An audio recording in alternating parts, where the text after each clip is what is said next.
Então o que a gente tem aqui nesse aquecimento? Então eu tenho Airbrush, eu tenho um Hard Brush mais opacidade, eu tenho um Hard Brush mais Transfer, eu tenho um brush de textura e eu tenho um Smudge. Para que isso? Para vocês experimentarem como que funciona uma transição em algo super simples com cada uma dessas ferramentas. Então eu vou pegar aqui e começar pelo Airbrush. Então o Airbrush vocês vão pegar o pincel mais soft de borda que vocês tiverem. Abrir aqui a caixinha de configuração dos pincéis. Na primeira opção, no Brush Tip Shape, é onde a gente tem esse Hardness. Então esse Hardness fala pra gente, vou aumentar o tamanho do pincel para ficar mais claro, ele está com Hardness 0%, ou seja, a borda dele está super suave. Se eu aumento o Hardness, ele fica um brush de borda rígida, um Hard Brush. Tá? Então, nesse caso, Hardness lá embaixo. O Spacing ele é um espaçamento de pincel. Então, quanto mais eu aumento, mais ele fica as bolinhas aparentes. Se eu diminuir, ele fica totalmente liso. Quando ele está muito baixo, que no caso é 1%, dependendo do tamanho dele, do tamanho do seu arquivo, da qualidade da sua máquina, isso aqui, as pinceladas podem ficar um pouquinho lentas. Então dá para deixar um pouquinho de valor nele que não vai atrapalhar. Tá? A gente pode fazer isso. Então nesse caso, Hardness lá embaixo, borda soft. Então vamos lá no Airbrush, aqui na cena 1. Então capturei, pintei. Né? Vou aumentar ele um pouquinho. Capturei, pintei. Então aqui vou até aumentar o flow. Então eu vou capturando e pintando para fazer as transições. Eu quero uma transição, o máximo de suavidade de transição dos valores presentes que vocês conseguirem. Tá? Pensa como se fosse de 0 a 100 aqui essa transição. Não quero que acumule nem mais para o branco, nem mais para o preto. Eu quero que vocês criem o máximo que vocês conseguirem de transição suave. E aí, tá vendo? Já mexi no flow, né? Já dei uma controlada. Nesse caso, não mexi na opacidade, não estou precisando, mas vou lá e criei. O Airbrush, com certeza, é o que vai criar a transição mais suave, porém, lembra o que eu falei. Airbrush a gente tem que ter um certo critério para trabalhar, pois a aparência que ele gera, dependendo de como a gente trabalhar, pode criar a sensação de um trabalho mais amador. Tá? O que é importante em pinceladas? Algo que eu vou falar sempre. Pinceladas maiores, depois pinceladas menores. Então, pinceladas maiores para trabalhar o geral, as áreas maiores, as massas, pinceladas menores para trabalhar o específico, o detalhe. Agora vamos trabalhar aqui o Hard Brush com opacidade. Então, eu vou pegar um Hard Brush, eu já tenho um salvo aqui, mas dá para vocês pegarem, aqui tem um Hard Round, tá? Então, vamos ver a configuração dele, redondinho, só que a gente não vai ligar o Transfer, a gente vai baixar a opacidade só. A gente vai controlar tudo 100%, mais nenhum recurso ativado, opacidade. Então a gente vai sentir como que eu controlo, eu deixei 39. Como que eu controlo as transições aqui da cena 2 só com opacidade. Mudando aqui, eu vou deixar muito mais marcado. E aí nesse caso, sempre capturando, mesmo princípio. Só que nesse caso, se eu quiser criar transições, eu vou mexer mais ainda na opacidade. Então aqui pode me dar um trabalhinho. Agora com uma opacidade baixa eu vou espalhando esses tons e eles vão ficando mais lisos, tá? Então aqui...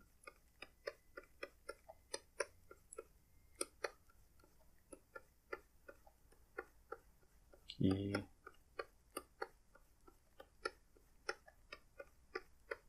Então, tá vendo? Estou criando essa transição, ela é mais marcada, mas com opacidade baixa, tá? Lembrando, opacidade mais alta eu vou fazer uma marca e eu vou ter que ficar consertando. Mas é para vocês sentirem a diferença. Na cena 3, vamos voltar tudo 100%, continua com o Hard Brush, só que agora a gente vai ligar o Transfer, tá? E aí com o Transfer, como eu falei, eu gosto de ter um flow mais baixo. Então vamos ver como que é. Eu vou lá, Aqui eu já estou mais vinculado à pressão da minha mão, mas está saindo meio forte, né? Não tá? Então vou lá, baixo mais, vou botar um pouquinho de opacidade também para me ajudar. Então não preciso sofrer, tá?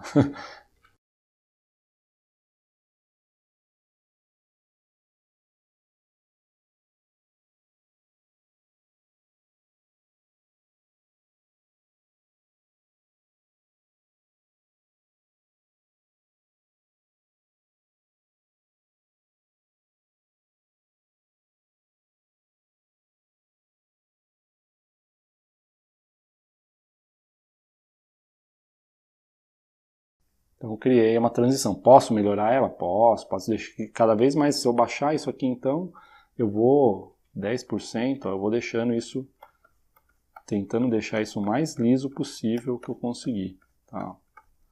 A tendência é que quanto mais pinceladas eu dê, mais eu deixo isso bem suave. Tá? Mas já deu, vocês vão sentir a diferença que é trabalhar com um com o outro. Tá? Essa é a proposta do exercício.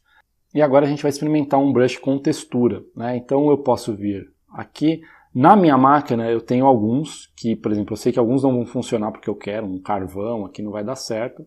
Eu não estou com nenhum brush básico do Photoshop carregado, tá? Eu tenho aqui nas minhas tools, por exemplo, esse chalk, eu renomei ele como um chalk, não tem nada a ver com um chalk, um pastel ou giz, mas eu tenho esse brushzinho que é um brushzinho clássico de Photoshop. Com certeza na máquina de vocês vai ter esse brush para carregar. Mas independente disso, carreguem um brush com textura para vocês experimentarem. Antes até de fazer o exercício, testem ele, criem um layerzinho, vejam como ele funciona. Esse aqui é um que eu gosto de configurar. E aí ele já está com o que eu falei do transfer já ligado por aqui. Eu posso também deixar ligado por aqui. Ó. Então ele sem o transfer, ele tem essa aparência aqui. Ó, vou aumentar para vocês verem. Ele tem essa aparência, um brush bem antigo do Photoshop, tá? E aí eu ligo o transfer, e aí ele se apresenta dessa forma, diminui e ele vai criar as transições como eu gosto, tá? Então aí eu vou testar um brush de textura, de novo, esse aqui eu já sei que ele funciona para mim. Ó, agora a gente mexe no flow, bota ali, mexe na opacidade. Então agora eu vou ver como que fica a aparência, ou como funciona um brush com algum nível de textura. Esse aqui nem é o mais texturizado, mas eu já gosto de trabalhar com ele, tá?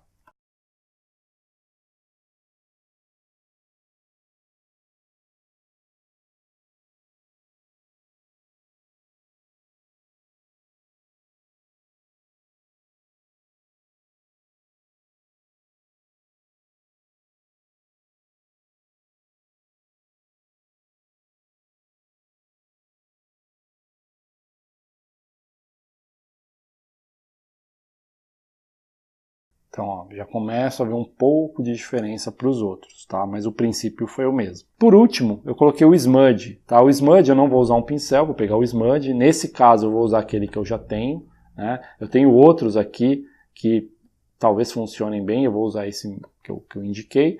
E aí eu vou brincar aqui de trabalhar misturas dessa forma, tá? Ó, ele está até pegando o vazio aqui do arquivo e deixando o branco. Então aí eu crio transições aí.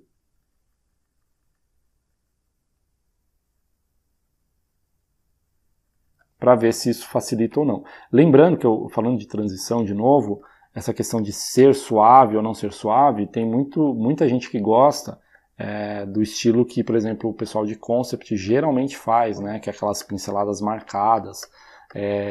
Então pode ser por esse caminho, sim, tá? Só lembrando que não é só porque eu marquei a pincelada e ela está super evidente que isso já transforma, deixa o trabalho interessante, né? Tem que saber conduzir essas pinceladas marcadas, não é só porque eu faço uma marcação que já tá bonito, né? Então, como o pessoal do concept trabalha até com algo próximo de um pensamento impressionista aí, que são as coisas mais sugeridas e não super bem finalizadas, por isso que essas pinceladas são mais evidentes. Geralmente é um trabalho mais dinâmico, é um trabalho mais rápido, né? Ele não é aquele trabalho que alguns ilustradores fazem de ficar finalizando, renderizando, né? Como também a gente usa esse termo. Então isso é uma questão de escolha. Só lembrando, não é porque é pincelada marcada que seu trabalho fica bonito, tá? Então tem que saber lidar com essa pincelada marcada, mais solta, porque ela, apesar de ela ser mais rápida e mais solta, justamente por ela ser mais rápida e mais solta, a gente tem que marcar as coisas onde tem que marcar, tá? O menos é mais, tá? Pensa sempre dessa forma. Só que o menos a gente tem que saber onde a gente pontua. Para eu marcar uma sombra projetada de um nariz, eu posso marcar só com um tom de preto, um tom de cinza bem escuro. Mas eu vou ter que saber desenhar essa pincelada para que ela pareça que é uma projeção de sombra de um nariz. Então é muito mais fácil eu ficar colocando detalhes, 1000 detalhes, para tentar resolver um problema, do que eu resolver uma questão mais simplificada. Tá? Se a gente joga, por exemplo, para um design de personagem, é muito mais fácil criar um personagem cheio de armadura, com 1000 detalhes, hiperrealista. Não é que é fácil tecnicamente falando, mas o processo de simplificação, ele gera, como ele tem menos informação, por exemplo, um cartoon, eu tenho que pontuar essas informações no local certo. Num cara com uma armadura, eu posso encher de detalhes, às vezes que nem faz tanto sentido, que ele já vai se parecer com um cara de armadura. Eu já cria uma ideia de que aquilo tem muito elemento e beleza. Agora, quando eu preciso limar os elementos, como a gente está fazendo aqui, esses elementos eles têm que ser marcados de forma praticamente certeira, assim, né? Bem pontual, bem é ali aquela curva, é ali aquela curva, para criar uma determinada impressão. Tá? Então, isso entra um pouco também, se eu comparar com quando eu trabalho com airbrush. Então, o airbrush, eu vou fazer uma esfera aqui. Então, experimentem os brushes o máximo que vocês puderem para chegar num resultado. Você fala, pô, gostei desse jeito, vou experimentar desse jeito, e nada impede que depois vocês mudem isso.